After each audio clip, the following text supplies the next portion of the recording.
Alrighty, and we are back live. Alright. Please tell everybody in your list that we're back live again.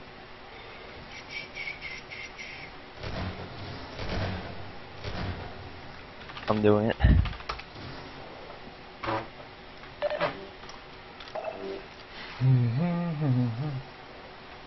So guys, sponsors for Clans United, www.vtnetwork.eu.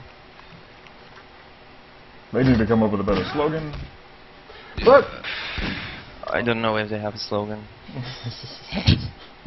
But they haven't sponsored that much. that's our first live stream for ZU, so we'll get better. But now I'm floating around in free look, so that last map I believe was 148 to 50 something. Do you remember the score? I don't remember the score, but We should probably keep track of that. Yeah, but USA just got dominated really hard. It was a bit of a boring match. Yes, it was. The Russians But winning by this 90. one is gonna be This one should be much more competitive. The Russians winning by over 90 frags on their first map on Frenzy Which CU. which means they will get the rebel advantage if it goes into a third map. Well, okay, so it is basically they won the first round, but they have the frag advantage, which determines tie-breaking procedures, much like winning the coin toss after a game for our American viewers. And so, would that give them... Well, rebel advantage isn't that big nowadays, since footsteps have been evaporated from the game, but would they get the third map pick? I think it's already been decided. I think you might be I think correct. it should have been decided normally. Well, the Russians likely to have the tie-breaking advantage after this round, but if the Americans lose this round, they lose the semifinals altogether. The map is Caverns, made by Mr. Mikkel, I forget his name. There we are, right there. Michael Maher, also known as Meek Mikkel. It won the first mapping contest at Half-Life 2 Deathmatch University. And it's the best map ever. I don't know about it being the best map ever, but the theme of the map is the high ground versus the low ground. Right now I am high, this is one crossbow of two, and the thing is the high ground has the supercharger, right here, and then they also have access to the rocket, right there. Now people on the low ground would be the one going for rocket, but as you can see, I can shoot, I can do whatever I want to anybody going for the rocket. The high ground also, it only technically has one shotgun, but with the high ground and then the momentum of, say, bunny hopping down into the sewer, you're able to easily get the second shotgun and control it right here. This is known as the sewer area of the map. It's also a sink right here, which people can be clever and jump up with right there. Most people refer to this as the Red Room crossbow, because of the crossbow which spawns right here. This would be the ramp section of the map, the primary transition from the low ground with the AR-2 spawning right there, going into the supercharger area of the map.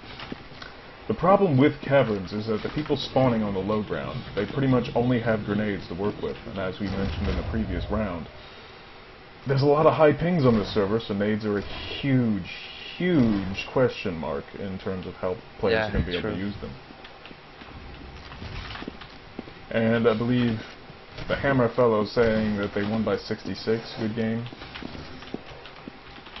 Or he means 66. If any of our viewing audience knows what the score was on the last round, please send me a private message through Steam.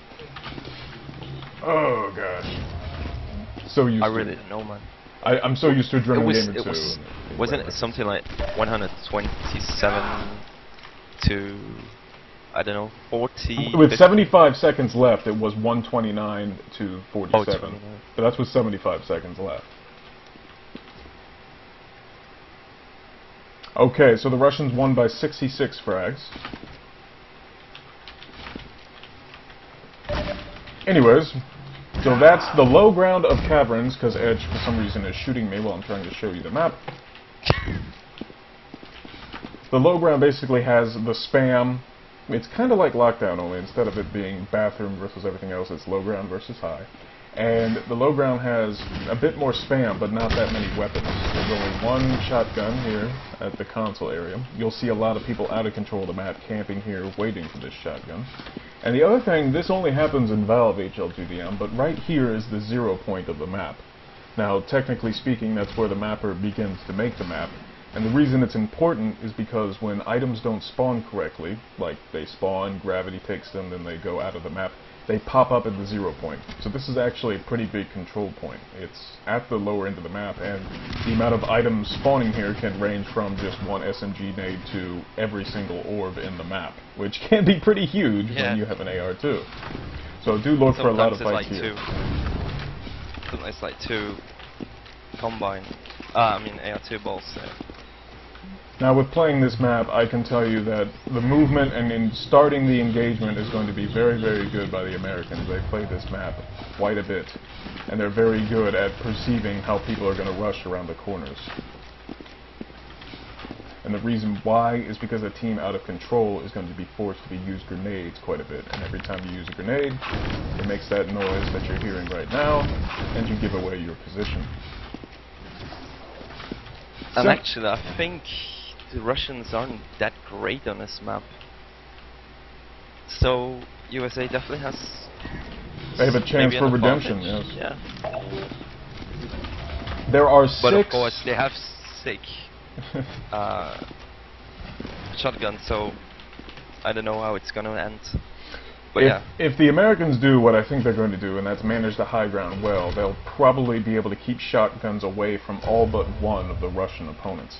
And I don't know these Russian players and how good they are with orbs. I could definitely go into that with how Phantom knows bounces from his teammates, and Vaz knows the routine bounces, and then a very smart player in Edge, he's been known to deflect orbs quite well. But there's only one AR-2, and there are 6 orbs going in around the map. So that's a big point. Basically, the only time you'll see the Americans going into the low ground is to grab an AR-2 and then get out, and basically just be picking up spawn kills with shotguns and explosives. And let's see, I think we're ready to go here. That's basically our pregame. The map, Caverns R1. If you ever hear a siren, to people who've never played this map, i.e. dinosaurs, if you ever hear a siren, that means somebody is going for the rocket launcher, which is right here, underwater.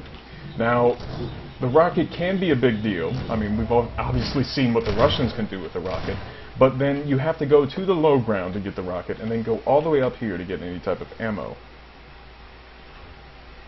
Also, I'm now getting some messages from people. If you look at the scoreboard about so-called home server advantage, the pings are generally the same. I mean, yes, they're in a European server, but I believe it's a Western European server, and Russia obviously is Eastern European, because that's where the Caucasus Mountains are and stuff, So it's not really that the Russians are getting the home server advantage twice, it's just they picked a relatively neutral server for all parties to play on for the entirety of the game. And speaking of the game, I am now following Vaz, because I ended up on him.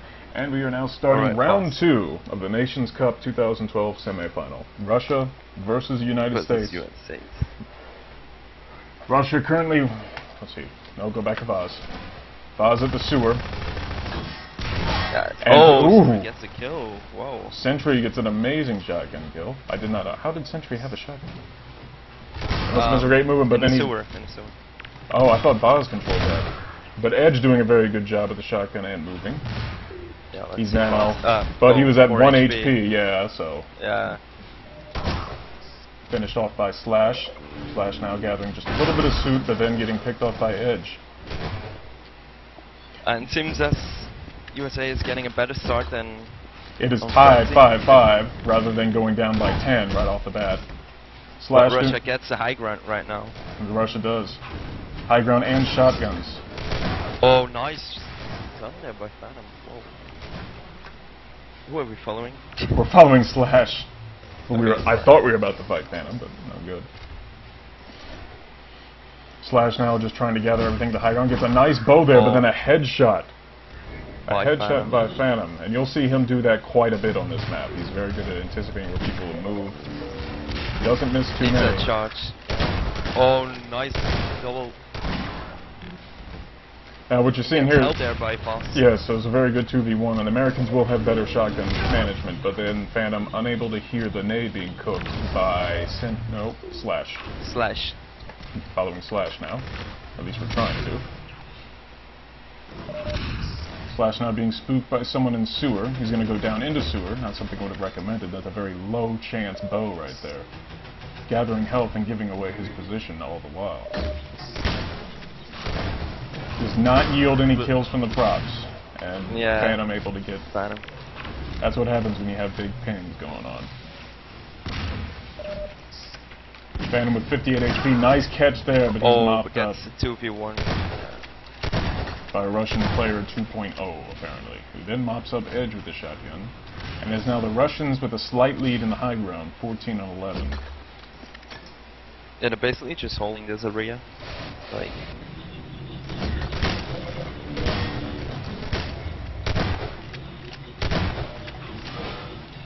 Now, who is that trying to rush player?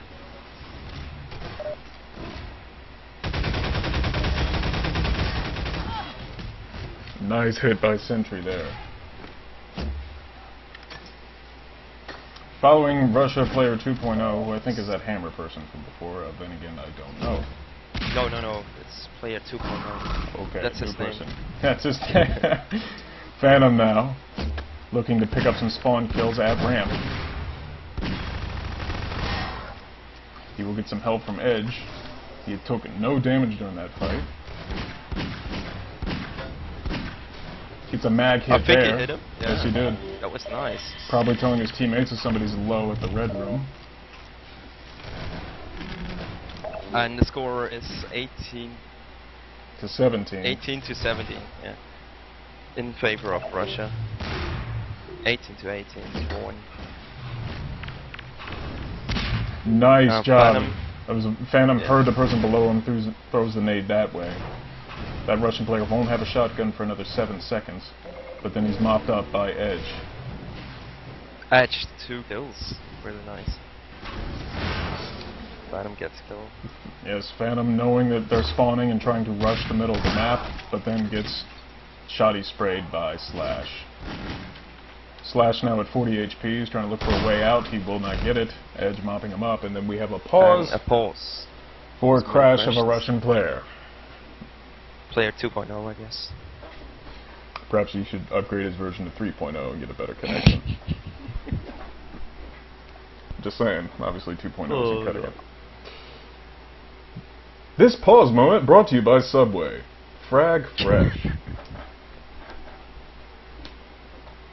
Did I rush it? Did I rush that there? And our other sponsor, let's see. You know them? VidiniNetwork.eu. VTNetwork.eu. I don't know what it's standing for, the VT, but I'm sure they'll want a better shout out. Check them out for the Europeans. Check them out. And they get discounts. So if you're European, you get discounts at that website. When you what's the code again? You have to use this code. Is it CU or CU for the win? Phantom commenting. Oh boy. How Nix is a very good admin. Here we go. I mean, I love Nix myself, but yeah, he didn't. I'm trying to. Oh, there we go. We have it paused now, so it's US with a slim lead. Let me check time left. Oh, there. It's both. So about 4 minutes in, dear God, they actually do 20 minutes for frickin' team play matches. How old is that? You guys don't do that anymore? Nah, we decided to do 10 and 15. Oh. That and also frags tie-breaking rounds, so that if these guys went one-on-one, it would be frags who determine what their secondary map was. But that sounds very similar to the system you guys run. But yeah, we decided to cut it down to cut down on camping and slower tactics. And for maps like Frenzy, it's like, okay, we get it. You're raping with Rocket. Just get this over with and go on to the next round. Alright, I'm going to Alt-Tab, so if you guys get some lag, it's because I'm looking at Steam and seeing what all people are saying. If the stream has been... and people say I'm cute, so... No. You sound That's it. what... Yeah. Yeah. Your name is Finn.